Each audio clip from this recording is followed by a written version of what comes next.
The death of Tofazzal has sparked outrages all over the country. It has been really a traumatizing incident. It can't be forgotten.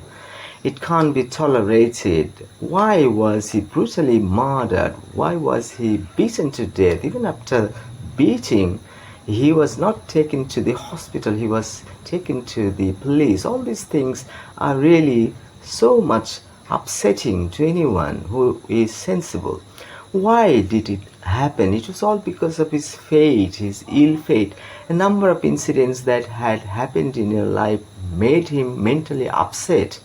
His father died in a car accident. It was in 2016, 8 years ago. Later, he broke up with his girlfriend, probably his girlfriend left him. At the time, he was the president of Kathaltoli Union Parishad. So it was something horrible for him that he lost his father 8 years ago in a car accident, and then he lost his girlfriend. There was a breakup, and later his mother also died of cancer. It was in 2019. It was almost 4 or 5 years ago. And all this made him upset, and he became traumatized. He was little bit getting away from his senses.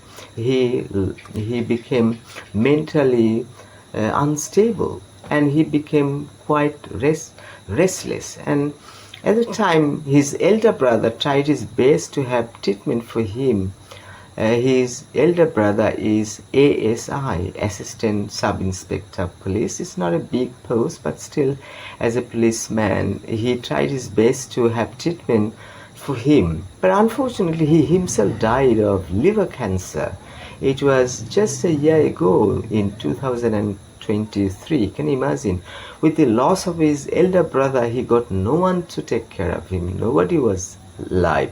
Even when all this happens, if he had his girlfriend, he could have survived. He could have been cared. He could have been not that much mentally upset or unstable.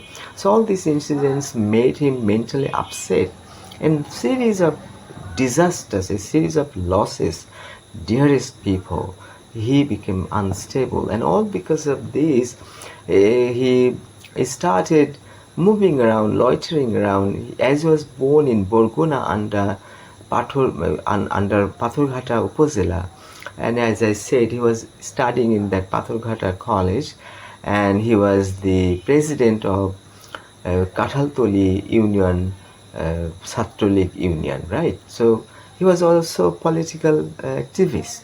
But all these things traumatized him, made him mentally upset. He lost his lot of senses. He could not have the balance. So he loitered around Pathorghata Upazila, and he sometimes managed to come to Dhaka, and especially his Dhaka University areas were his favorite. He used to loiter there. As you know, he was 35 years old, and he did not have wife. He lost his girlfriend, he lost his father, lost his mother, lost his brother, the only brother. He got no one left on earth.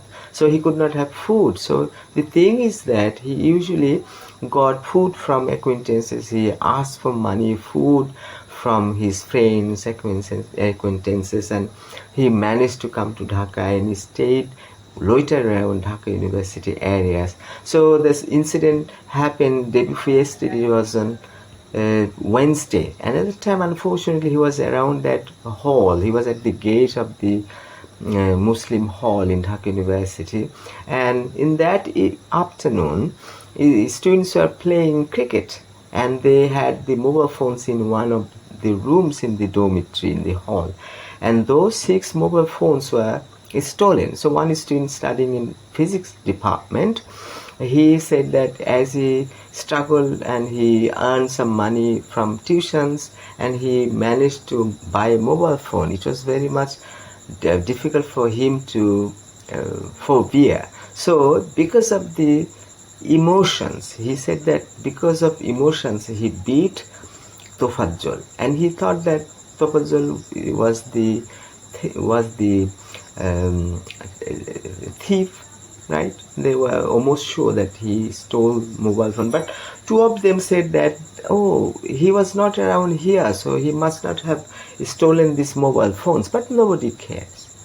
So they started beating and beating and beating. At one point he said that, I know everything, I stole mobile phones, and I'll tell you, but one condition: you have to feed me, you have to give me food first. He did not have food. It was very difficult for one who is loitering around without any relatives, no money in the pocket. He must have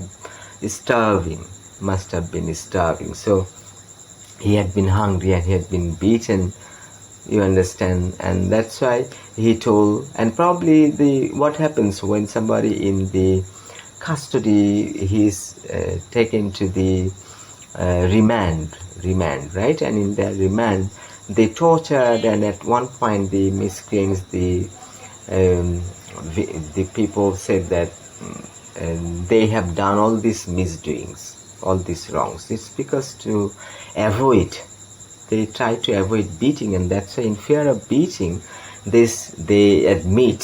So the same thing has happened here. He admitted that he stole mobile phones. He knows whereabouts of their mobile phones, and that's why he told that he stole mobile phones and such and such. And he wanted to have food because he was there probably in search of food, and at that time he was beaten. So as he said that he would tell everything after he was fed fast. So his friends took him to the canteen, and he was served some food, and he was having food. At that time these twins were making fun of him. They were joking. They even had pictures of his eating, and they posted them in their Facebook accounts, and this is how it was fun for them. And after the food, he was questioned. He did not say. He said that, I don't know, I did not steal, I don't know about the mobile phones. And they started beating again. It's something like raining. So rain stopped and it resumes. It raining, then it stops, and then it resumes. So they beat and beat and beat. They hit him severely with cricket bats, and you see the bat is put over here, and one stands here and the other one stands here. This is how it squeezes, hurts the leg, arm. So you understand, it's so traumatizing, so severe beating. So at one point they understood it was at around 11 p.m. Maybe he had been beaten, tortured for 6 hours. Can you imagine? In the afternoon he was caught, and maybe they started beating in the evening, and then they gave him food, and then started beating him again. And at one point they took him to the proctorial team, and it is said that proctor sent one person to investigate it, and he was not allowed. They said, hey, did he steal your mobile phones? Do you know what painful it is, how painful it is when you lost your mobile phone? So you go away. We are dealing with this. So they want to deal with it themselves.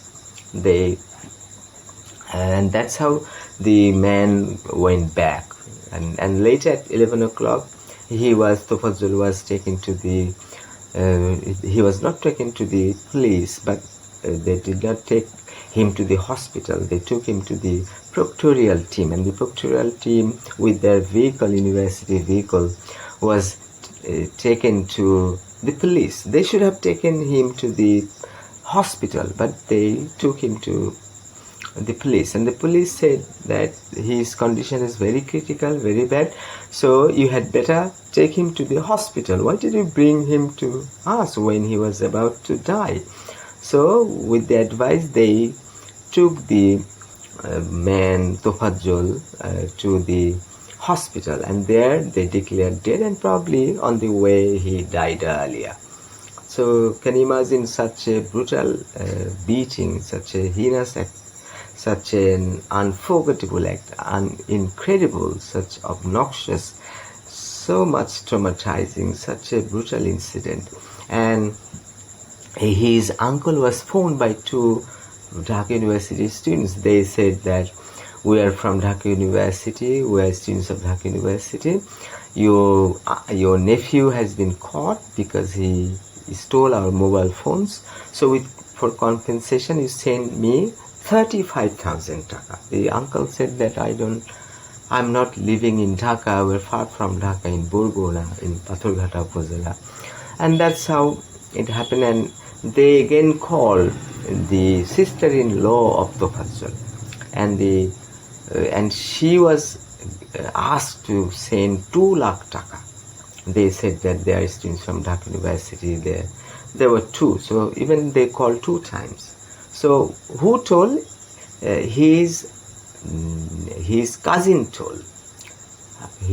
Tofazzal's female cousin told all this, that her father was called, and his Tofazzal's sister-in-law was called and asked for 2 lakh taka, otherwise they will lose their right, Tofazzal. So what an incident, can you imagine? They gave him food, they beat and brutally they murdered. They did not take him to the hospital. Even the proctorial team did not take him to the hospital, as this team said that take him to the police. They took him to the police. The police, when they understood that the condition is very critical, they suggested them to send him to the hospital, and then when he was taken to the hospital, he was dead. Such an unexpected incident. It has outsparked in Bangladesh, all over the country. Yesterday there was a demonstration from Dhaka University. They